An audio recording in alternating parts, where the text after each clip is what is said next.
y el retraso en el ingreso a las unidades de cuidados intensivos, ¿no? El traumatismo cráneoencefálico acá aparece con la lesión biomecánica y una lesión primaria, pero puede haber un daño secundario que puede desarrollarse porque hay isquemia después, ¿no? Después de la lesión primaria puede aparecer isquemia, toxicidad también, fallo energético, edema cerebral, inflamación, causando hipertensión endocraniana, ¿no? O puede alterarse los mecanismos de protección. Por ejemplo, se altera la autorregulación y se desacopla la oferta al consumo de energía. Aquí hay lesiones secundarias, por ejemplo, dentro del cráneo hay aumento de la presión intracraneana, se puede reducir el flujo sanguíneo. Si aumenta la presión dentro del cráneo, el flujo sanguíneo que llega al cerebro se reduce, ¿no? Porque la presión de perfusión cerebral suele ser la diferencia entre la presión intracraneana menos la presión arterial media. Entonces se aumenta mucho, al revés, la presión arterial media menos la presión intracraneana. Si aumenta la presión intracraneana, se reduce el flujo sanguíneo. También puede haber dentro del cráneo reducción de la presión de perfusión, lesiones por reperfusión, donde no llegaba la sangre empieza a aparecer y hay lesiones de tipo oxidativas, ¿no? Lesiones de masa puede generarse, convulsiones, edema cerebral o zonas de isquemia.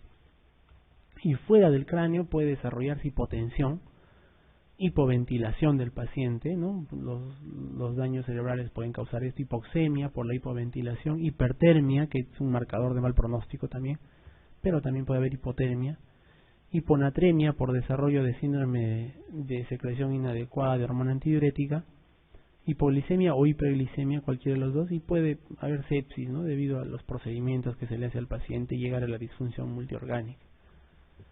Entonces el manejo inicial hay que hacer el ABC del trauma, ¿no?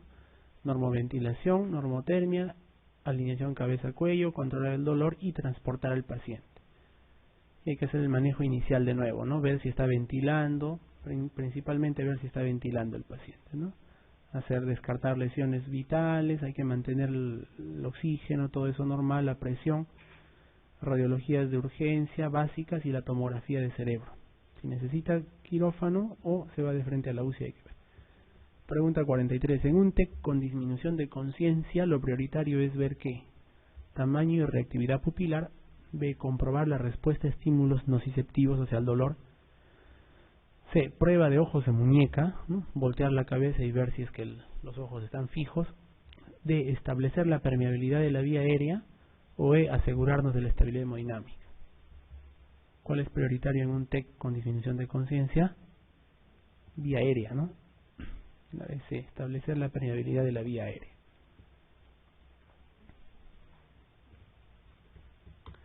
44. Son signos de alarma en un TEC. ¿Cuál? Deterioro del nivel de conciencia, somnolencia mantenida, mareos, náuseas y vómitos incoercibles, línea de fractura en la radiografía simple, o todas son signos de alarma. Todos, ¿no? Todos ellos. Si la conciencia disminuye es un signo de alarma, también somnolencia, mareos, vómitos y alguna línea de fractura en la radiografía. Bueno, el cuadro de hidrocefalia normotensiva se refiere a que están dilatados los ventrículos, pero no hay incremento de la presión intracraneana. ¿Ya? Este cuadro de hidrocefalia normotensiva puede ser secundaria a un TEC, ¿no? Como sucede en algunos casos, pero también puede desarrollarse en pacientes ancianos de manera espontánea, ¿no? Hay comunicación de los ventrículos normales, todo, pero hay hidrocefalia. Y si uno le mediría la presión intracraneana, está normal. Entonces, ¿qué hay que hacer aquí? ¿No? Puede mejorar con ventriculostomía, drenaje externo, punción lumbar y extracción de líquido, derivación ventricular interna. Todas son falsas o todas son correctas. Todas son correctas, ¿ya? Excepto la falsa. Se puede hacer ventriculostomía o se puede hacer drenajes periódicos, ¿no? Drenajes periódicos de líquido. Y si no se quiere hacer eso, se puede hacer una derivación ventricular interna que drena frecuentemente, ¿no? Dice, ante una malformación arteriovenosa cerebral de 3 centímetros de diámetro y de localización profunda, la actitud más adecuada, ¿cuál es? De localización profunda, o sea, la malformación arteriovenosa cerebral se ve por su tamaño su diámetro y su localización, ¿no? Si es más grande de 3 centímetros y se localiza, no es profunda su localización, se puede hacer una embolización, por ejemplo, ¿no? Una embolización, que es lo de primera mano. Pero si es que es profunda y es de 3 centímetros a menos, no se suele hacer nada, solo se da actitud expectante nada más. ¿Ya? Entonces aquí es actitud expectante.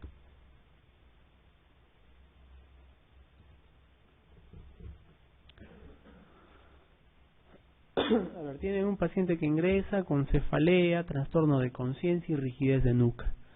Y ha estado con dolor, con cefalea intensa las horas previas. Entonces piensan que es hemorragia subaracnoidea. En la hemorragia subaracnoidea puede haber rigidez de nuca, ¿no? Porque la sangre que está en el líquido cefalorraquídeo es irritativa también para las meninges. Entonces se puede comportar como si fuera un cuadro de meningitis. Inclusive puede haber fiebre. Confunde más. Entonces el diagnóstico de hemorragia subaracnoidea, ¿por qué se hace? A. Criterios clínicos radiológicos. B. Punción lumbar si la TAC es negativa y la clínica es compatible. Imagínense, hacen una TAC. C. Punción lumbar en todos los casos. D. Angioresonancia cerebral. O E. Son correctas A y B. O sea, criterios clínicos radiológicos y punción lumbar si la TAC es negativa. ¿Cuál es? La E, ¿no? Clínicos radiológicos, como les decía, ¿no? Ahora, si se hace punción lumbar cuando el ataque es negativa, ¿qué cosa esperamos en la punción lumbar en una hemorragia subaracnoidea? Esperamos encontrar glóbulos rojos, ¿no? Pero de un tipo que se llaman crenocitos, glóbulos rojos crenados. Más de 5 glóbulos rojos crenados, ¿no? Crenocitos. Que son glóbulos, no son más que glóbulos rojos chiquititos, ¿no? Que pierden el líquido porque la tonicidad es un poco más elevada en el líquido cefalorraquídeo. Crenocitos encontramos. 48. En la valoración clínica del coma son importantes los siguientes datos excepto. Cuando valoramos el coma, valoramos la respuesta motora, la motilidad ocular, alteraciones sensitivas, patrón respiratorio, pupilas, pero ¿cuál de ellos no valoramos? Las alteraciones sensitivas, ¿no? La respuesta motora sí, la motilidad ocular también, el patrón respiratorio es importante en un paciente y las pupilas, ¿no? Si estás valorando un paciente con coma, para ver si no hay diferencia de pupilas, si no está con patrón respiratorio, el patrón de chain stroke, ¿no? La motilidad ocular se ve con los ojos de muñeca, la maniobra de ojos de muñeca, ¿no? Y la respuesta motora es parte del Glasgow, ¿no?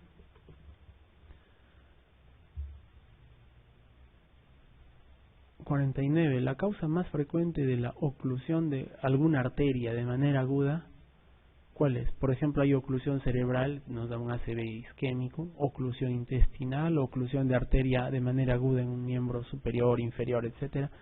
¿Cuál sigue siendo? Sigue siendo A. El embolismo de origen cardíaco. B. La ulceración de una placa teromatosa. C. La liberación de barro intraaneurismático. D. Últimamente la causa más frecuente es la utilización de drogas parenterales. O E. La compresión tumoral de un vaso sanguíneo. La causa más frecuente sigue siendo el embolismo de origen cardíaco, que puede ser por estenosis mitral, ¿no? Pero que también suele ser por fibrilación auricular. Claro, la fibrilación se puede desarrollar en el seno de una estenosis mitral. En general, cualquier cosa que haga que la aurícula izquierda crezca, puede ser estenosis mitral, puede ser una hipertensión sostenida o una dilatación por miocarditis, etcétera. Cualquier cosa que agrande la aurícula izquierda causa fibrilación auricular y causa formación de coágulos en la aurícula izquierda. Y estos coágulos de la aurícula izquierda pueden pasar, ¿no?, ventrículo izquierdo y a la circulación sistémica y ocasionar oclusiones arteriales agudas, pues. 50. ¿Cuál sería la sospecha ante un paciente con bajo nivel de conciencia, hemiplegia izquierda, no puede mover el lado izquierdo, con Babinski a ese mismo lado, desviación de la mirada conjugada hacia el lado derecho y pupila izquierda midriática y fija? A ver, Bajo nivel de conciencia empezamos, ¿no? Hemiplegia izquierda con Babinski. La hemiplegia izquierda con Babinski izquierdo, ¿qué nos está indicando? Que hay daño de la primera neurona motora, ¿no? Eso probablemente se debe a un ACV isquémico o hemorrágico del lado contralateral, ¿no? Del lado derecho. Entonces por eso hay hemiplegia del lado izquierdo con el Babinski al lado izquierdo. Y aquí viene el bajo nivel de conciencia. Usualmente un ACV, sea isquémico o hemorrágico, si es pequeño, no da trastorno de conciencia, da hemiplegia, ¿no? Para que haya trastorno de conciencia tiene que ser un ACV extenso o un ACV que haga hipertensión endocraniana, ¿ya? Ahí está el bajo nivel de conciencia. Ahora, desviación de la mirada conjugada hacia la derecha, ¿no? Los libros de semiología dicen que el paciente mira, como dice, el paciente está mirando hacia su sangrado, hacia su ACV, ¿no? O sea, si el ACV es a la derecha, el paciente está mirando hacia allá, ¿no? Entonces está mirando hacia el lado derecho. Y el otro dato importante es la pupila izquierda midriática y fija. La pupila, en el contexto de una hipertensión endocraniana, la pupila se pone fija y midriática ¿cuándo? Cuando hay herniación, ¿verdad? Cuando hay una herniación. Entonces, ¿cuál es acá? Infarto protuberancial izquierdo, intoxicación por opiáceos, brote de esclerosis múltiple, infarto hemisférico derecho con herniación uncal, ¿no? El hemisferio derecho está infartado y hay una herniación ahí del uncus. 51. ¿Qué fármaco prescribiría para el tratamiento prolongado? Esto hemos visto en hemato, ¿no? De una trombosis venosa profunda de repetición. ¿Qué le damos en una trombosis venosa? Heparina, dicumarínicos, o sea, warfarina, aspirina, heparina sódica o heparina de bajo peso molecular. Damos warfarina, pues, ¿no? Warfarina le damos, dicumarínicos. Es facilito ya.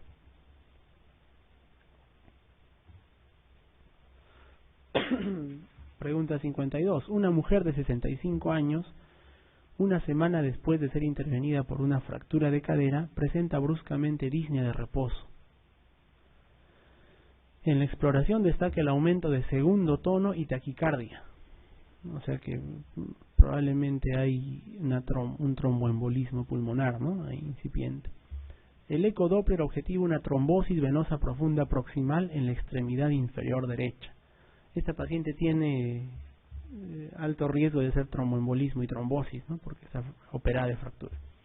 ¿Qué actitud tomaría? Ya tienes una trombosis venosa y ya tienes un tromboembolismo ya, ¿no?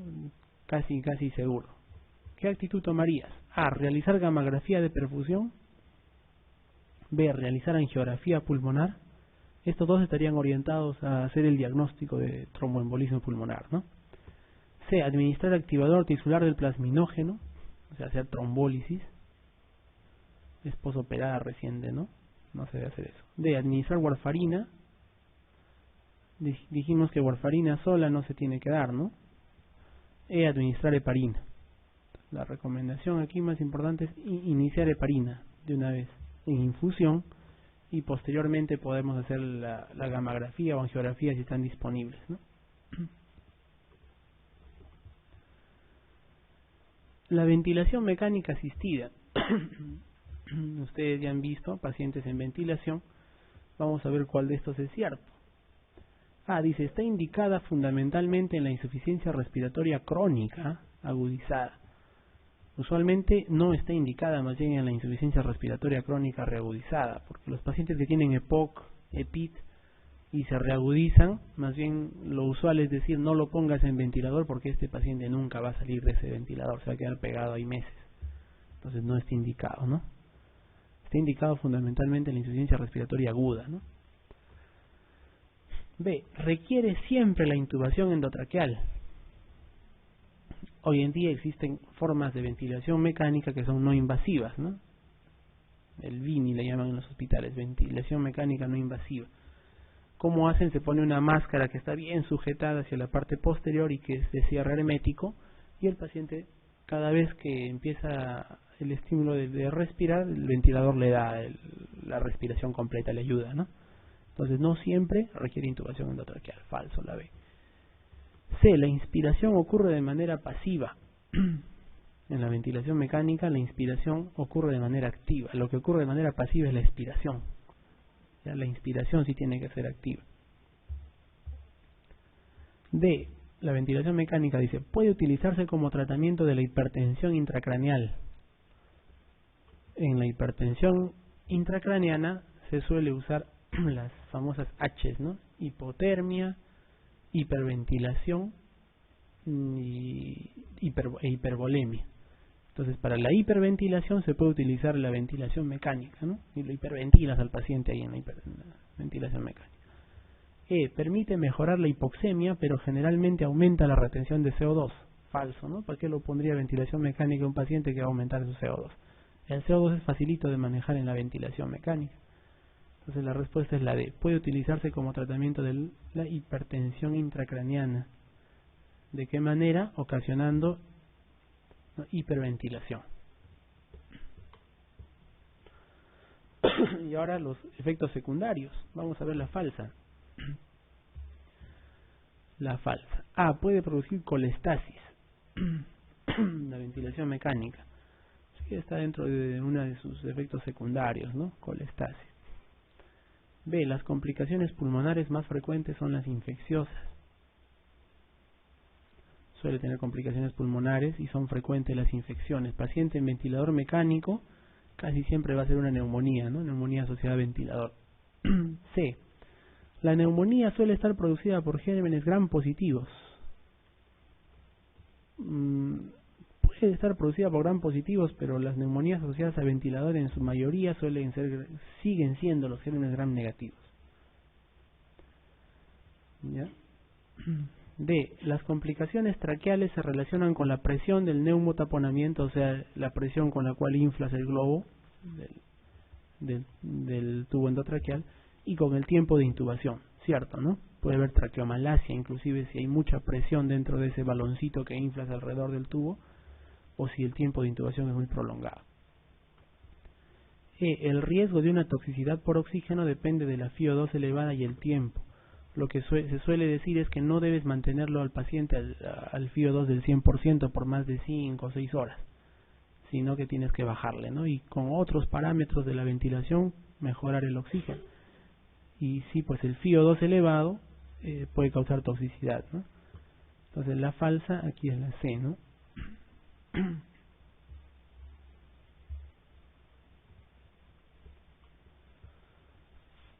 Y bueno, hay un tipo de ventilación, hay una forma y una modificación que es el PIP, presión positiva al final de la expiración. O sea, siempre se le deja 5 a 10 milímetros de mercurio para que quede al final de la expiración, ¿no? Del paciente dentro del tórax, un poco de presión positiva ahí. ¿Qué hace? ¿Qué afirmación es falsa? Dice. A. Mejora la relación ventilación-perfusión. Sí, la mejora, ¿no? Mejora. B. Sus efectos secundarios más temibles es el aumento de la tensión arterial por aumento del retorno venoso. Más bien lo que hace podría disminuir un poco el retorno venoso porque te mantiene una presión positiva dentro del tórax. C. Está indicado añadir PIP si existe atelectasia pulmonar o alteración de la membrana alveolo-capilar. Ahí sí se agrega PIP, ¿no? Para una atelectasia se le pone presión positiva, que el ventilador todo el tiempo lo mantenga en una presión positiva dentro del tórax para poder expandir un poco, ¿no? Y en distrés, sobre todo, se hace la presión positiva un poquito más alta. D. Puede producir aumento de la presión intracraneal, ¿no? ¿Por qué produciría? E. Permite disminuir la concentración de oxígeno que se aporta. Cierto, ¿no? O sea, al aumentar la presión, disminuyes la cantidad del FiO2 de oxígeno y el paciente peroxigena de manera más adecuada. ¿Cuál es la falsa acá? La B, ¿no? Su efecto secundario más temible es el aumento de la tensión por aumento del retorno venoso. Lo que dijimos que causa más bien es disminución del retorno venoso, porque hay presión positiva dentro del tórax. Este es facilita, ¿eh? ¿Cuál es la causa más frecuente del síndrome de distrés respiratorio del adulto? Sepsis, ¿no? Caballero, sepsis es la causa más frecuente.